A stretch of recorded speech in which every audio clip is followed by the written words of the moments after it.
All right, team, Introduction to Cloud Technologies. We are still continuing on Cloud Infrastructure as a Service in Section 2.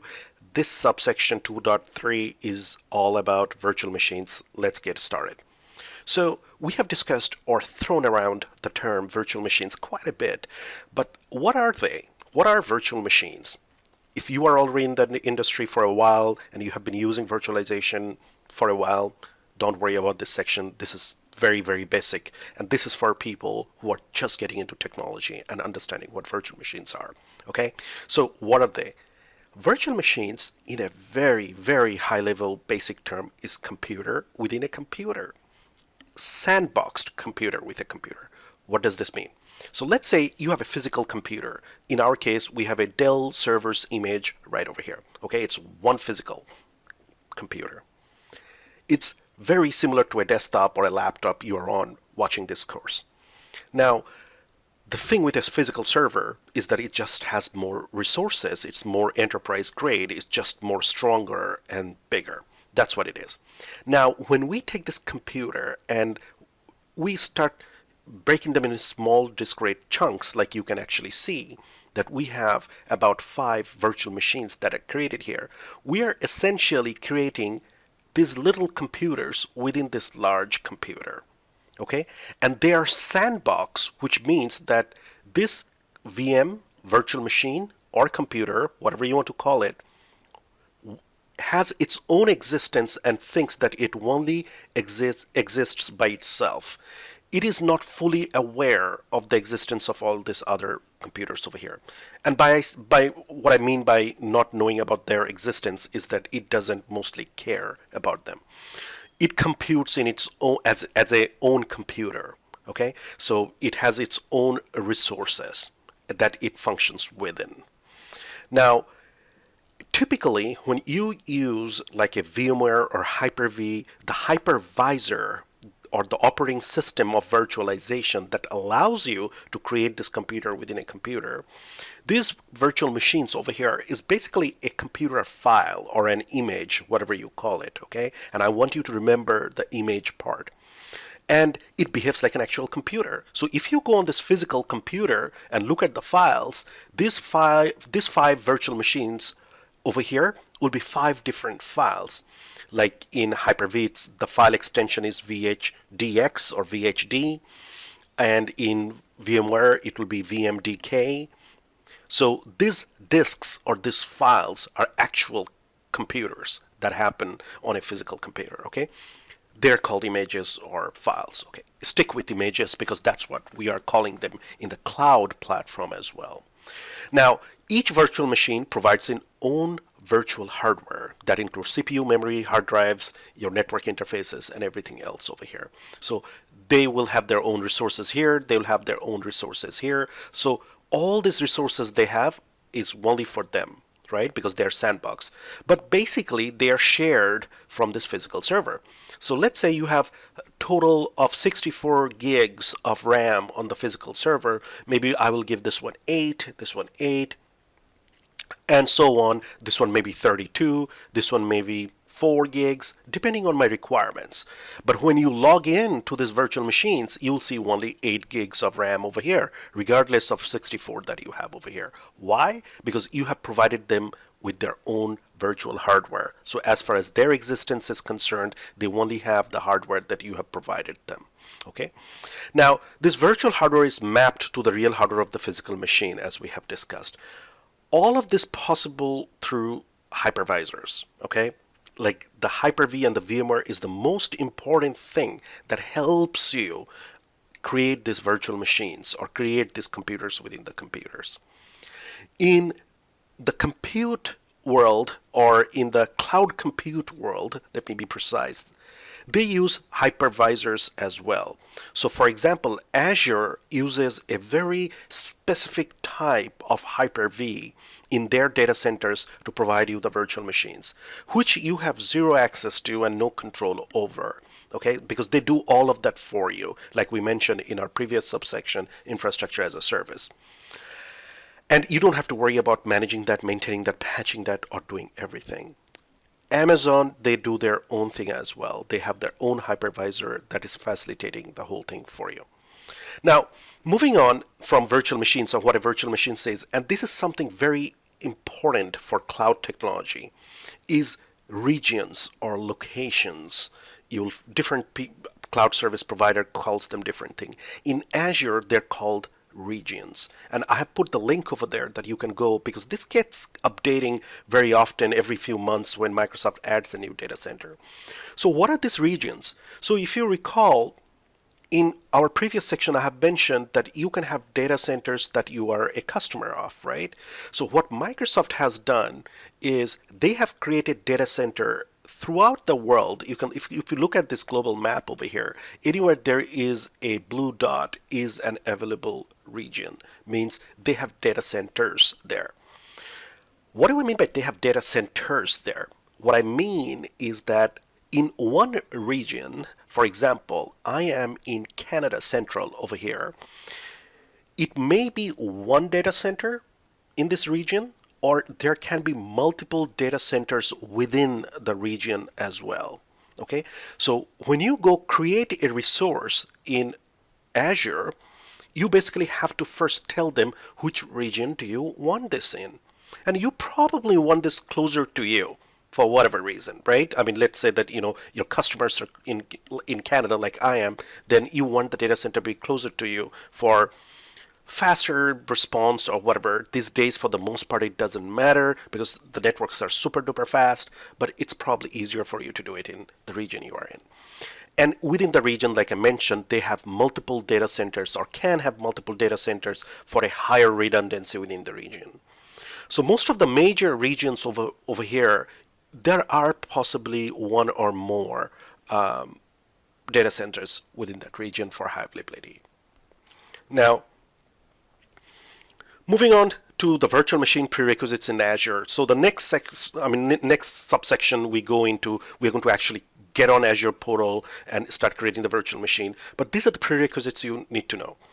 Like I mentioned in the previous slide, the location where the resources are restored. Okay, so this is, you have to know which region you're going to put this in. The size of the VM, this is something you have to remember. And in size of the VM, we basically mean that how much CPU, how much RAM, how much disk does your virtual machine require. You have to know that based on your business requirements. The image of the VM, here we are talking about the operating system, the various flavors, like you want Linux, you want Windows, you want different other operating systems or appliances. This is what you need to know as well.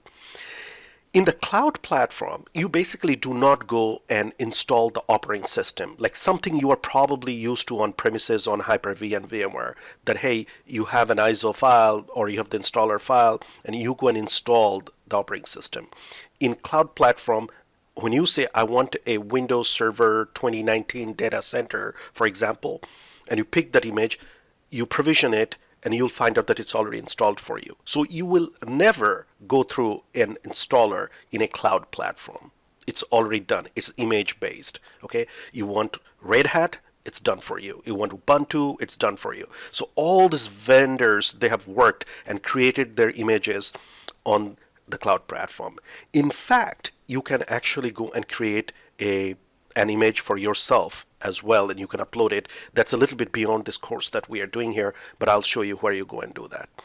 Now, you also have to know the OS disk type. Do you want a regular hard disk drive or you want a solid state drive because your performance is higher? So, okay, we'll stick to hard disk drive because obviously everything that you do over here costs you.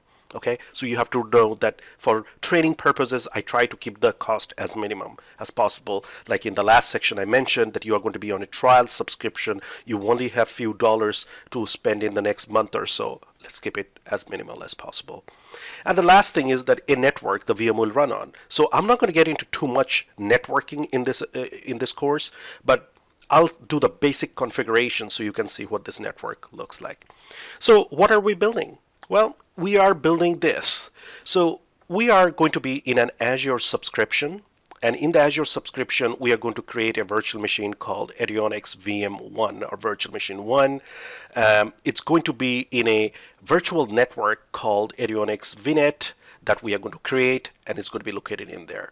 And for everything else, and I want you to remember this, we are going to build this entire thing in something called as a resource group, Eduonix RG or resource group. It's basically a logical container, or think of it a logical box or folder where all these related resources will be created. This is where you also determine which location you want this on. For example, I'll do this in Canada Central. You could be doing this in US or in Singapore, India, wherever you're viewing this from. You can go and choose the location when you are creating the resource group. All right, so I'm very excited. In the next subsection, we are going to go get started on the demo on creating a virtual machine.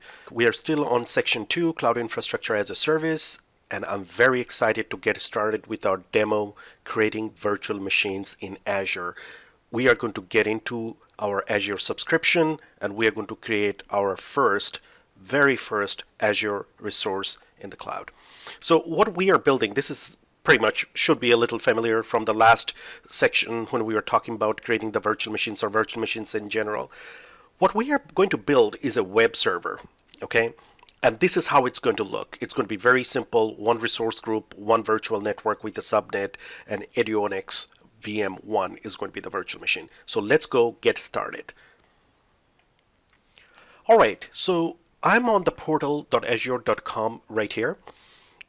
If you aren't here right now, please go ahead and review the last section where we went and provided a demo on how to create your own subscription in Azure, okay, the trial subscription. So I'm in my trial subscription here, and this is where everything is going to happen. Let's go and create our first resource. Before we get started, I want you to always go to resource groups first. In the resource groups, you will see everything is empty. Everything is empty over here means that there are no resources that have been created. You cannot create a resource in Azure without a resource group being created. So, which means is that if you have a resource created, you are being charged for it. In production, you will always have something over here, obviously. But for our training purposes, I try to leave this as empty as possible. So you are using your trial amount that you received efficiently. Okay, so this is empty, and for the most part it will be empty for our course. So let's go ahead and create a virtual machine. So I'm going to create a virtual machine. I can come over here and create it from here, or if you can't find it there, then just add virtual machine over here and you should be able to pick up virtual machine from here. Either case, it doesn't matter. I'm going to go create virtual machine from here. As expected, we do not have any virtual machine, so let's go ahead and create add. And if you recall, the first thing we do is create the resource group, right? So the resource group that we are going to create is Eduonix RG. That's just the name we are going to provide. So let's go ahead and go create a new one. Your subscription name over here will look differently than mine because, you probably named it differently than I did when the trial was there, or it probably did not even give you an option to do that, which is fine. If I can spell right. Eduonix RG, that's what I need over here. We need a virtual machine name. The name was Eduonix VM1. You can name this obviously in your organization, whatever you need, or for your test. I'm just giving something that's easy for me to remember. Now, if you recall, we talked about the various regions or data center locations. I'm going to pick something over here that's easy for me and close to me, the Canada Central. Go ahead and pick whatever you need. Leave the availability options empty over here. We don't need anything. Now, image is where I want you to pay attention. Like I mentioned, in the cloud platforms, let that be Azure, Amazon, or whoever, you do not go and install your operating system. It's already done for you through images. There are tons of images that are already created for you over here. We are going to use the Windows Server 2019 data center. If you want to use something else that's not here, go browse all the public images that are created over here for you. As you can see, there are tons of operating systems or images that are there for you. So let's say that we want to do something with networking. Chances are there is an appliance that's created for you over here. So a bunch of networking appliances. Usually these are load balancers and things like that that are created for you. For our purpose, we're going to stick to 2019 data center. Size is the next important thing. Over here, you do not get the option to be like, hey, I want 2 CPU and 4 gigs of memory. What Azure and other cloud platforms have done is that they have given you predetermined sizes. So far, guys, I've been doing this for 5-6 years. Trust me, there has never been a time where I did not find a predetermined size already there that did not work for me. Okay. For now, let's look at the size that we are picking over here is DS2 version 3, which basically has 2 CPUs and 8 gigs of RAM. It can have up to 4 data disks, and it's going to cost me, if I leave this virtual machine up running for the entire month, it's going to cost me 189 Canadian dollars. Obviously, if I turn this off, then I don't get charged. As I mentioned, it's all utility based. You can also look over here and find out that if I remove all these filters, there's tons of other sizes that you can pick over here. So for a moment, I want you to look all the way down here. I want to show you something crazy. You can, and my subscription is a trial subscription, that it's not being allowed here. You can go and pick a size with 64 CPUs with 1.7 terabyte of RAM. So you have the power to go and create something right now because you're using the cloud platform. I suggest you don't do that. Chances are whatever trial dollars you have right now will just vaporize in a minute for that kind of service. And by the way, these are all disabled over here, as you can see, and I cannot even pick on them because I'm on a trial subscription, so they're not allowing me to do this on a trial subscription. But these are the ones that are available to us. I'm going to go ahead with the default that I had over here. Let's go ahead and put a username and password for this virtual machine. Go ahead and put whatever you need to. I'm going to go ahead and just use my name over here and a password that I can remember. But it has to be a complex password, as you can see, and it has to match, and you'll get the green check mark over here, which basically means that it is accepting whatever it is. All the inbound ports right now, I'm going to just click on none. I'm not going to set anything. I'm going to keep default. Obviously, in a production environment, you're going to really pick and choose what ports you're allowing here. It's asking for a disk size, and I mean a type of disk. The type of disk I'll go is a standard hard disk drive. I do not want any encryption allowed over here. By default, when you choose the hard disk drive over here, it gives you 127 gigs. Obviously, that's the root drive, or that's the C drive in Windows. You can obviously change that through scripts and everything in the future. If you want any data disk, you can add it right now, or you can add this data disks later.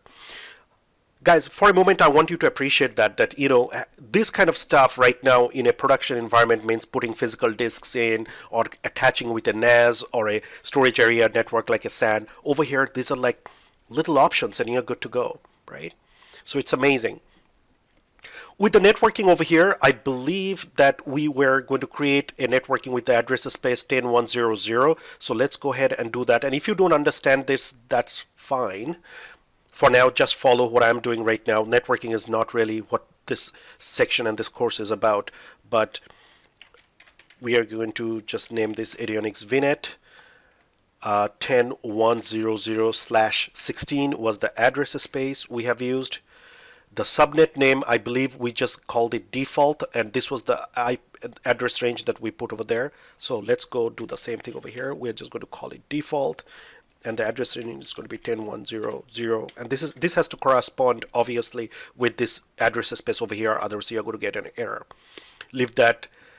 With the public IP address, we need a public IP address attached to this virtual machine because we don't have console address. Leave this the way it is. I don't want any network security groups. Again, guys, you know, right now this means that your virtual machine is open to the entire network. If anybody knows an entire internet, if anybody knows the username and password, they can get in. For our demonstration, we are going to leave it with none, so it makes it very simple for us. For you networking folks, basically with the network security groups, you can put an ACL, access control list, which allows you the ports.